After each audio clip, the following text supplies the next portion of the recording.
भारत देश दुनिया की सबसे पुरानी सिविलाइजेशन में से एक है। हमारा इतिहास हजारों साल पुराना और दुनिया भर में पॉपुलर है। यूं ही नहीं, हर साल हजारों टूरिस्ट दूर दूर से हमारी रिच हेरिटेज को देखने पहुंचने हैं। हमारी कलर में मंदिरों का बहुत मार्ग है। हमारे प्राचीन मंदिर एक्सलेंट आर्किटेक्चर और कारीगरी का एग्जाम्पल। कई मंदिर तो ऐसे हैं जो अपने आप में किसी रहस्य से कम नहीं है। आज हम आपको एक ऐसे ही प्राचीन और रहस्यमयी मंदिर की कहानी सुनने जा रहे हैं। हम बात करेंगे उत्तराखंड केदारनाथ मंदिर की। यह मंदिर एक ऐसा अनोखा मंदिर है जिसे किसने बनाया, लेकिन मंदिर के निर्माण को लेकर हमारी एशियंट पुराने में कई कहानी मशहूर है। कोई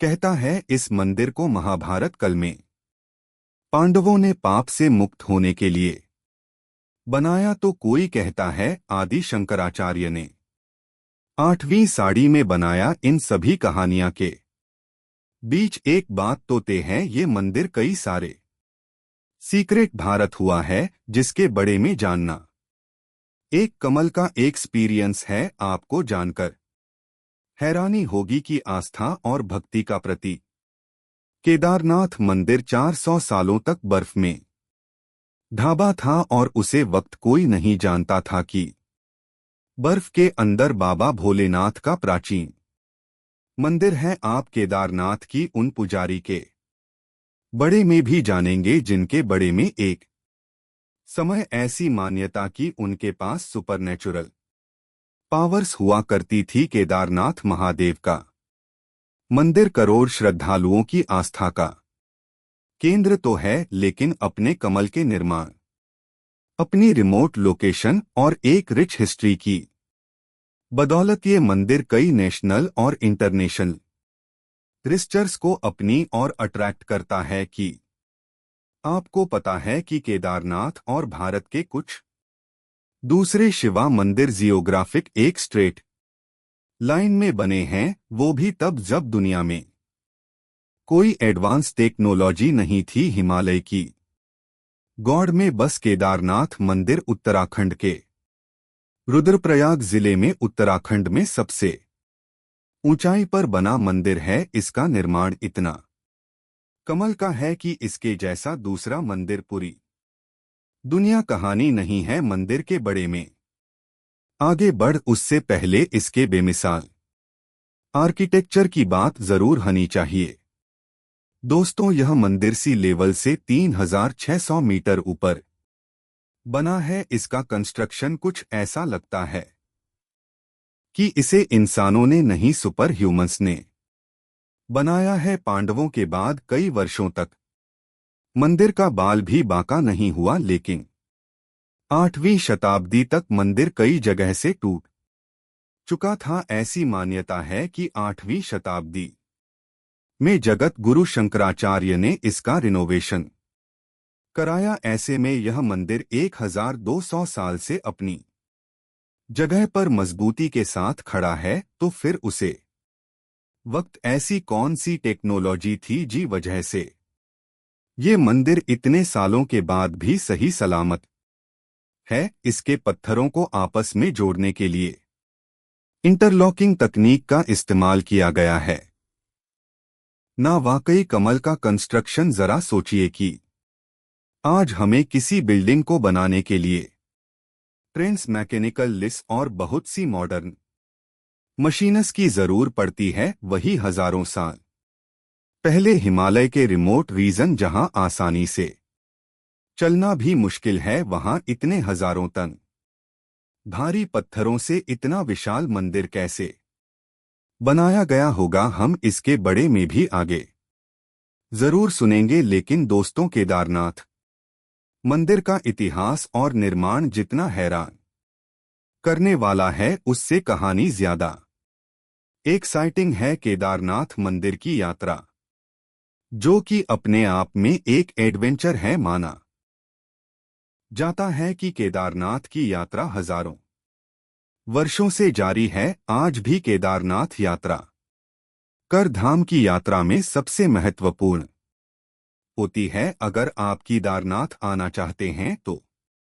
समझ लीजिए केदारनाथ के आसपास कोई रेलवे स्टेशन नहीं है। इसका सबसे नजदीकी railway station Rishikesh railway station है, जो गौरीकुंड से लगभग 210 किलोमीटर है, और उसके लिए आपके पास सिर्फ 6 महीने का वक्त होता है, क्योंकि मंदिर लाल में सिर्फ 6 महीने ही खुला राहत है। इस दौरान हम इंसान यानी आम लोग भगवान शिवा की पूजा कर सकते हैं, लेकिन बाद की 6 महीने ये मंदिर बैंड होता है। पुराने के अनुसार इन 6 महीना में लक्ष्य और गंधर्व केदारनाथ मंदिर आकर भगवान शिवा की पूजा करते हैं, लेकिन इसके पीछे क्या वजह है, इस राज्य से भी हम आगे पर्दा उठाने जा रहे हैं। दोस्तों, क्या आप जानते हैं केदारनाथ मंदिर का निर्माण पांडवों ने कराया है? केदारनाथ मंदिर इतना पुराना है, इसका जिक्र हमारी पौराणिक गमें भी मिलता है। स्कंद पुराण, व्यू पुराण, कप और केदारखंड में इस मंदिर के बड़े में बड़े विस्तार से लिखा गया है। व्यू पुराण के अनुसार जब ब्रह्मा जी ने ये सृष्टि बनाई तो उसकी रक्षा के लिए भगवान विष्णु ने न और नारायण नाम के 2 ऋषियों का अवतार लिया।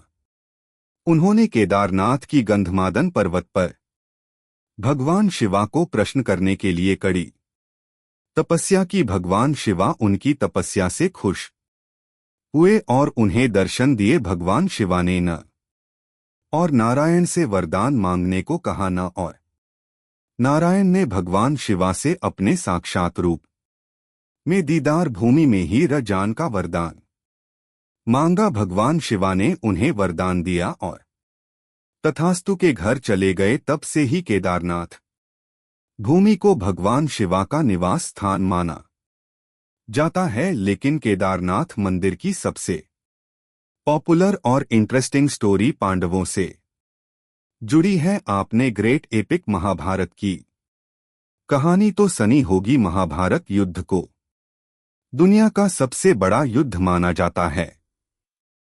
इसमें पांडवों ने कौरवों को हराकर विजय प्राप्त की थी। लेकिन इस युद्ध के बाद क्या हुआ, ये बहुत कम लोग जानते हैं। महाभारत के युद्ध को धर्म और धर्म के बीच का युद्ध कहा गया है। इस युद्ध में धर्म की रक्षा के लिए पांडवों को उनके ही भाई गौरव से युद्ध करना पड़ा था। पूरे 18 दिन चली इस लड़ाई में पांडवों की जीत हुई। उन्होंने दुर्योधन और दूसरे सभी कौरवों को मार गिराए। इतना ही नहीं, युद्ध जीतने के लिए पांडवों को अपने गुरु द्रोणाचार्य, भीष्म पितामह और कई रिश्तेदारों को मारना पड़ा। युद्ध खत्म होने के बाद पांडवों को हस्तिनापुर का साम्राज्य को मिल गया, लेकिन उन्हें सेटिस्फैक्शन नहीं मिल रहा था। अपने ही भाइयों और गुरुओं को करने का गिल उन्हें परेशान कर रहा था। ऐसे में युधिष्ठिर, भीम, अर्जुन, नकुल, सहदेव और द्रौपदी मिलकर भगवान कृष्णा के पास पहुंचे। पांडवों ने उन्हें अपनी सिचुएशन के बड़े में बताया। हालांकि कई जगह भगवान कृष्णा की जगह महर्षि वेद व्यास का भी जिक्र है, लेकिन सबसे ज्यादा मान्यता भगवान कृष्णा को लेकर है। कहते हैं भगवान कृष्णा ने पांडवों की पीड़ा सनी और फिर उन्हें बताया कि पांडवों ने युद्ध में अपने भाइयों और कई ब्राह्मण की हत्या की है, इसलिए उन्हें गोत्र हत्या और ब्राह्मण हत्या का पाप लगा है। अगर पांडव स्वर्ग जाना चाहते हैं तो पहले उन्हें अपने इस पाप का प्रायश्चित करके शुद्ध होना होगा। लेकिन कैसे? पांडवों की ये पूछने पर भगवान कृष्णा ने उनसे कहा, जीवन और मरण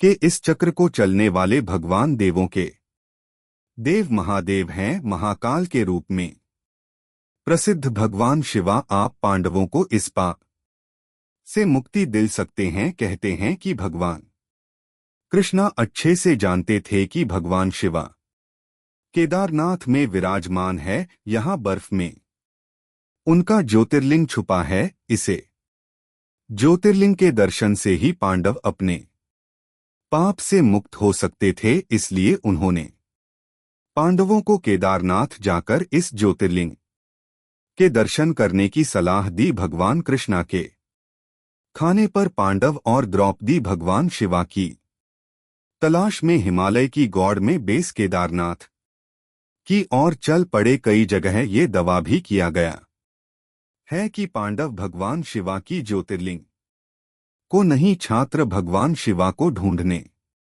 केदारनाथ की ओर निकले थे अपनी तलाश में। पांडव कई दोनों तक हिमालय में भटकती रहे। वो जहां जहां जाते उन्हें दूर तक बर्फ दिखती। भगवान शिवा को ढूंढते ढूंढते अब पांडव थकने लगे थे। पांडवों के पास आज के समय के अनुसार कोई फैसिलिटी मौजूद नहीं थी। वो उसे वक्त जहां थे वहां इंसान तो क्या कोई परिंदा तक नजर नहीं आ रहा था। आखिरकार भटकती भटकती पांडव सबसे पहले गुप्तकाशी पहुंचे, लेकिन उसे वक्त वहां भगवान शिवा और पार्वती आराम कर रहे थे। कहते हैं भगवान शिवा अपने ही भाइयों और गुरुओं की हत्या करने वाली पांडवों से बड़े नाराज थे। वो पांडवों को दर्शन नहीं देना चाहते थे, लेकिन माता पार्वती से दर दर भटकती पांडवों और द्रौपदी की ये हालात अच्छी नहीं गई, जिसके बाद गुप्तकाशी में उन्होंने पांडवों को दर्शन दिए। भगवान शिवा की तलाश में बेचैन हो रही पांडवों ने उनसे शिवा का पता पूछा। इस पर मां पार्वती ने उसे कहा, भगवान की खोज में मैं आपकी कोई मदद नहीं कर सकती, लेकिन मैं आप इतना जरूर बता सकती हूं कि आपको इस रास्ते पर जाना है। पांडव मां पार्वती के बताए हुए रास्ते पर चल पड़े। रास्ते में उन्हें बहुत सारी भैंसे का एक झुंड नजर आया। युधिष्ठिर जानते थे कि भगवान शिवा ने एक बार भस्मासुर से युद्ध के दौरान भैंस का रूप धारण किया था। उन्हें समझ ए गया था कि होना वो इन्हीं भैंसे के झुंड में भगवान शिवा भी छिपे हुए हैं। युधिष्ठिर ने भीम से कहा, इन बेसन को एक एक कर झुंड से बाहर निकालो। इन्हीं में कहानी भगवान शिवा मिलेंगे। भीम एक एक करके भैंसे को झुंड से अलग करने लगे। उन्होंने जबरदस्ती सभी बेसन को अपनी दो टांगों के बीच से गुजरते पर मजबूर किया। भैंस एक एक करके भीम की टांगों के नीचे से जान लगी, लेकिन उनमें से एक भैंस भीम की टांगों के नीचे से गुजरते के लिए तैयार नहीं था। वो भैंस जमीन पर अपना सर देखते ही देखते उसका आधे से ज्यादा शरीर में तक गया। भीम ने फौरन दौड़कर उसे भैंस की पूंछ पकड़ी और उसे जमीन से बाहर खींचना लगे। ऐसा कहा जाता है कि भीम में 10,000 हाथियों की ताकी। भीम कितनी ताकत और बहुत कोशिश करने के बाद भी भैंस का केवल पिछला शरीर ही जमीन के ऊपर पाया। पांडवों की ग्रह आस्था देकर भगवान शिवा ने प्रसन्न होकर उन्हें दर्शन दिए और उन्हें पाप से मुक्त किया। पांडवों के साथ हुई इस घटना के दौरान भैंस रूप धारण करने वाले भगवान शिवा का केवल पिछला हिस्सा जमीन के ऊपर ए सका। इसलिए केदारनाथ मंदिर में आज भी शिवाजी की इसी रूप में पूजा होती है, जबकि उनके शरीर के बाकी चाहे से अलग अलग जगह पर निकले थे। शिवाजी के शरीर कि यह भाग है जहां जहां निकले उसे आज पंचकीदार कहा जाता है। पुराने के अनुसार शिवाजी के धड़क ऊपरी भाग नेपाल के पशुपतिनाथ में निकाला। रुद्रप्रयाग जिले की मठ में शिवाजी के शरीर का मध्य भाग निकाला। शिवा की नाभि की पूजा की जाती है। रुद्रप्रयाग की छूटता में स्थित तुंगनाथ में भगवान शिवा की भुज की पूजा की जाती है। ऐसे ही मुख्य पूजा रुद्रा नाचे की जाती है और जटपिलेश्वर में पूजी जाती है। ऐसा कहते हैं कि पांडवों ने केदारनाथ में रकर यहाँ मंदिर बनाया ताकि वह पूजा अर्चना करते हुए समय व्यतीत कर सकें। पांडवों के पास उसे समय भगवान श्री कीड़ा ईश्वर की पूजा के लिए चैन की दाल और मक्खन ही था, इसलिए आज भी भगवान की नारीश्वर की पूजा में चैन की दाल और घी का बहुत ही महत्व है। अगर केदारेश्वर की लिंग को ध्यान से देखने पर उसकी एक भाग में भगवान गणेश और दूसरी जगह पर मां दुर्गा का चिन्ह दिखाई देता है। यह तो थी केदारनाथ की कहानी, लेकिन दोस्तों, क्या आपने कभी गौर किया है कि भगवान शिवा हमेशा किसी दूर दराज की एकांत इलाके में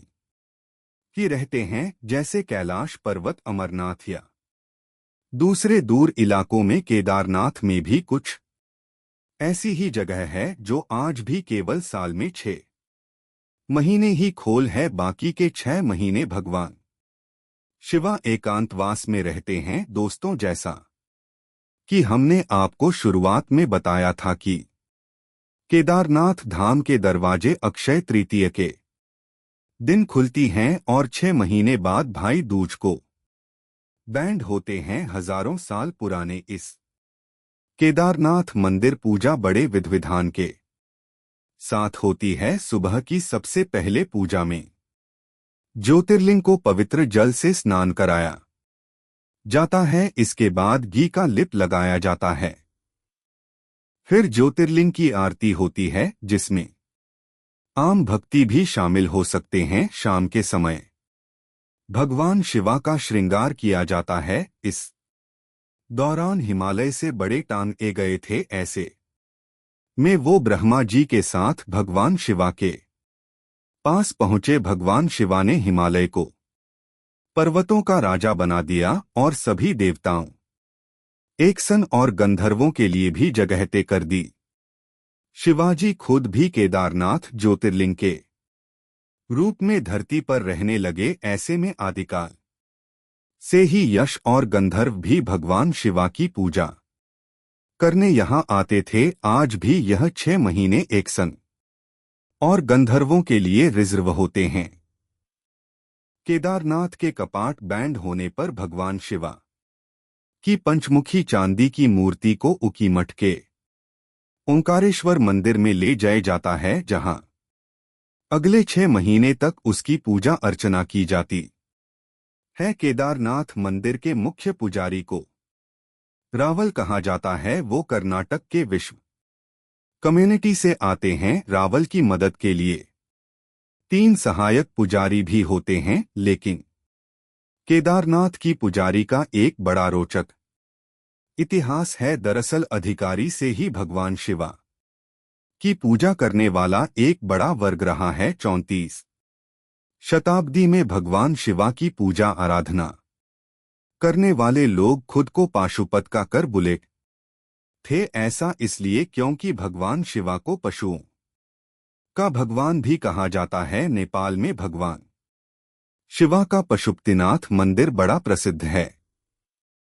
आपने भगवान नदी और दूसरे पशुओं को भगवान शिवा की सेवा में जरूर उन पर बनी शूज में लिखा होगा। ऐसा कहते हैं कि पाशुपत कमेटी के लोग भी खुद को भगवान शिवा का नदी ही समझकर भगवान की पूजा करते थे। उनका रहन सहन और बट भी नंदियों की तरह मेट्रो का जप करते रहते और उन्हें सुपर नेचुरल पावर्स भी मिली थी। वही शिवाजी की सेनापति वीरभद्र को ही आज भैरवनाथ के नाम से जानते हैं। ऐसी भी मान्यता है कि शमशान का देवता कहलन वाले भैरव भगवान शिवा के गुस्से सीजन में है, यानी वो भगवान शिवा का ही एक रूप। इसलिए भैरव बाबा गढ़वाली संस्कृति के प्रमुख देवता है। केदारनाथ में भैरवनाथ का एक खुला मंदिर भी है। केदारनाथ की इतिहास के अनुसार 6वीं शताब्दी के बाद से केदारनाथ धाम में भक्तों और राजाओं की रुचि बढ़ाने लगी थी। 10वीं शताब्दी के आते आते केदारनाथ एक प्रसिद्ध तीर्थ स्थल बन चुका था। इस वक्त तक केदारनाथ दूसरे तीर्थ क्षेत्र से भी जुड़ चुका था। इस वक्त तक कई राजा भगवान शिवा के दर्शन के लिए केदारनाथ पहुंचने लगे थे। 13वीं शताब्दी तक केदारनाथ के आसपास बहुत सी राजाओं ने मंदिरों का निर्माण शुरू कर दिया था। देश के दूसरे इलाकों की पुजारी यहां भेजे जान लगे।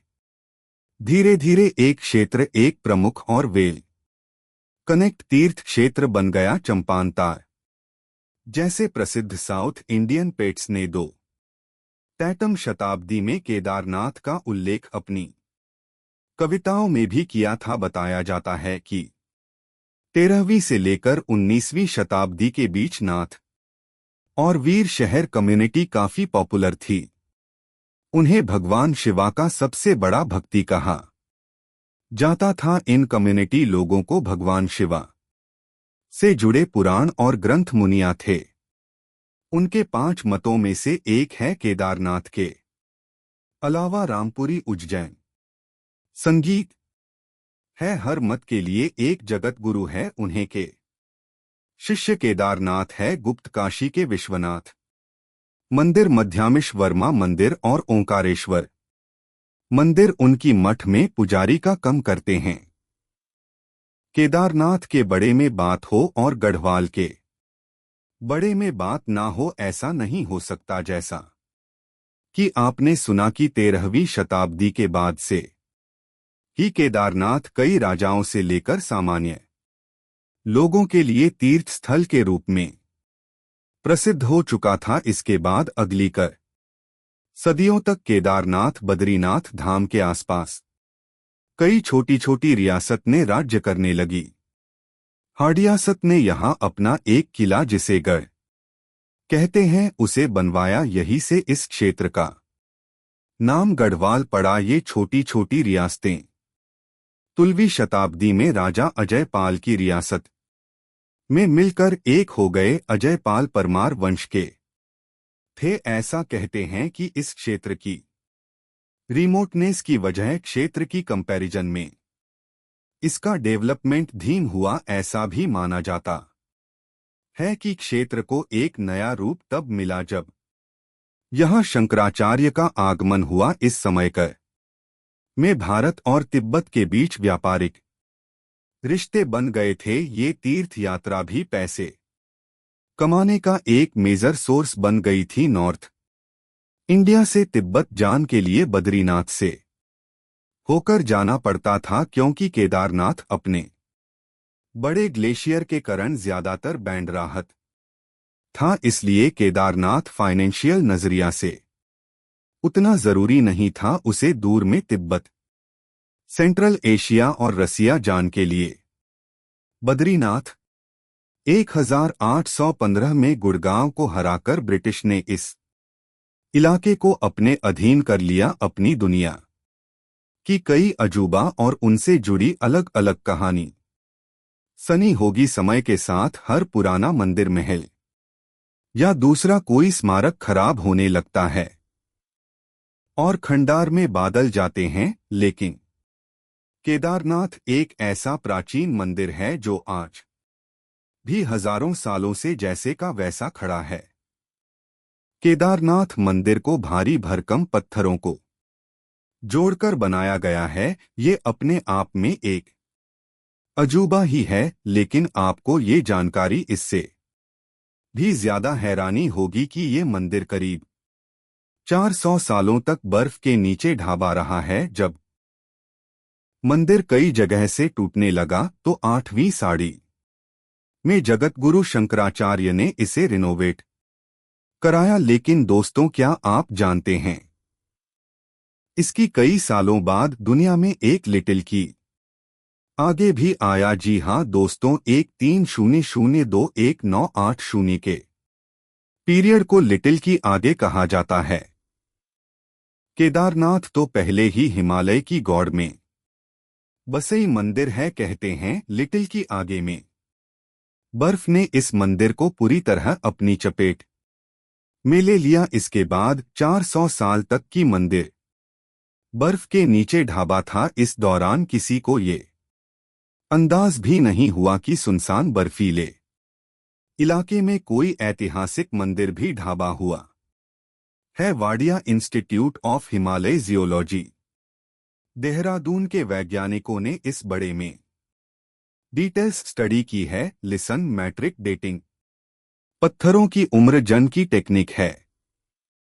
वैज्ञानिकों ने डेटिंग के जारी केदारनाथ मंदिर से जुड़े एक बहुत बड़े राज को दुनिया के सामने लाया है। वैज्ञानिकों ने दावा किया ये मंदिर 400 साल तक बर्फ के नीचे दबाता। अपने इस दाव को साबित करने के लिए उन्होंने कुछ सबूत भी दिए। वैज्ञानिकों ने बताया कि मंदिर की दीवारों पर बहुत सी पीली लकीरें या लाइंस बनी है। ऐसी लकीरें तभी बन सकती है जब कोई शेर या चट्टान लंबे वक्त तक मंदिर की दीवारों पर रगड़ती नहीं हो। वैज्ञानिकों का दावा है कि मंदिर के अंदर भी ग्लेशियर में जैम रहने के निशान है, क्योंकि अंदर के पत्थर बाहर की तुलना में ज्यादा पॉलिश नजर आते हैं। आपकी जानकारी के लिए बता दें, ग्लेशियर में सिर्फ बर्फ नहीं होती, इसमें चट्टानी और मिट्टी भी होती है। लेकिन हैरानी की बात है कि 400 साल बर्फ के नीचे दबे होने के बाद भी मंदिर का बाल तक बांका नहीं हुआ। लेकिन मैट्रिक डेटिंग के मुताबिक केदारनाथ रीजन में ग्लेशियर फॉर्मेशन 14वीं सेंचुरी में शुरू हुआ और 1748 तक चला और केदारनाथ जोराबारी ग्लेशियर का हिस्सा है। ये मंदिर 3 तरह से पहाड़ों से गिरा है। मंदाकिनी नदी के तट पर बस केदारनाथ ठंडियों के दोनों में पूरी तरह से बर्फ से ढाका राहत है। हिंदू पुराने के अनुसार भगवान शिवा केवल सेवियर है बल्कि डिस्ट्रॉयर भी हैं। इस मंदिर का निर्माण ही कुछ इस तरह किया गया है कि कोई भी नेचुरल डिजास्टर इसका बाल भी मां का नहीं कर सका।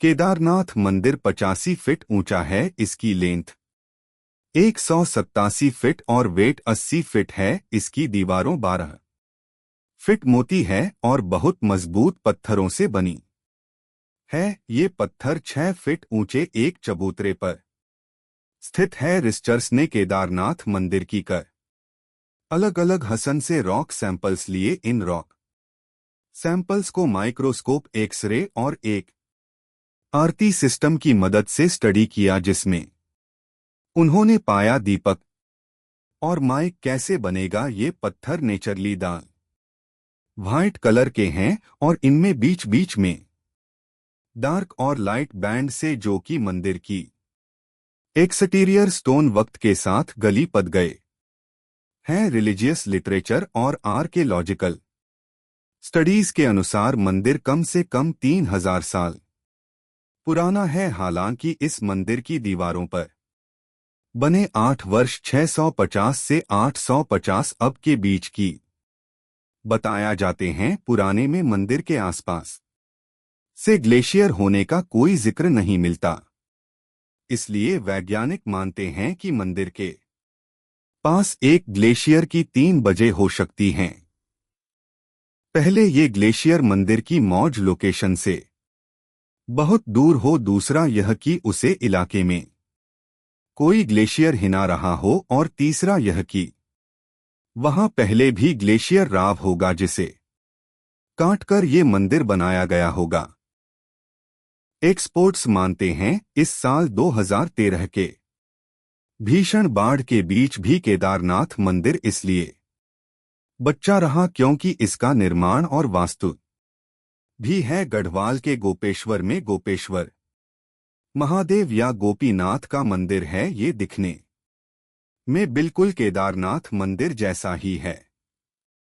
आर्किटेक्ट्स मानते हैं कि ये मंदिर भी केदारनाथ मंदिर की तरह मजबूत है। केदारनाथ मंदिर का एक और पत्थर बड़ा फेमस है। ये पत्थर हजारों साल पहले से यहाँ नहीं है, बल्कि 2013 में यहाँ आया। दरअसल 2013 में जब केदारनाथ में बाढ़ आई उसे वाली में सब कुछ तहस-नहस हो गया, लेकिन केदारनाथ मंदिर को कुछ नहीं हुआ। इसका एक बहुत बड़ा रीजन यही पत्थर है। दरअसल जब केदारनाथ में बाढ़ आई तो कहानी सिख बहुत बड़ा पत्थर आकर केदारनाथ मंदिर के ठीक पीछे फंस गया। इसी डायरेक्शन से पानी मंदिर की ओर ए रहा था, लेकिन इस पत्थर ने मंदिर के लिए सील का कम किया। आज भी पत्थर केदारनाथ मंदिर के पीछे है। ये केदारनाथ मंदिर की एक चट्टान बनकर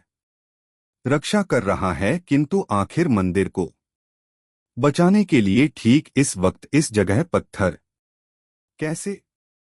भगवान शिवा की ही कोई लीला आपने अब तक सुना कि कैसे केदारनाथ के मंदिर का निर्माण कितना रहस्यमयी और हैरत अंगेज है।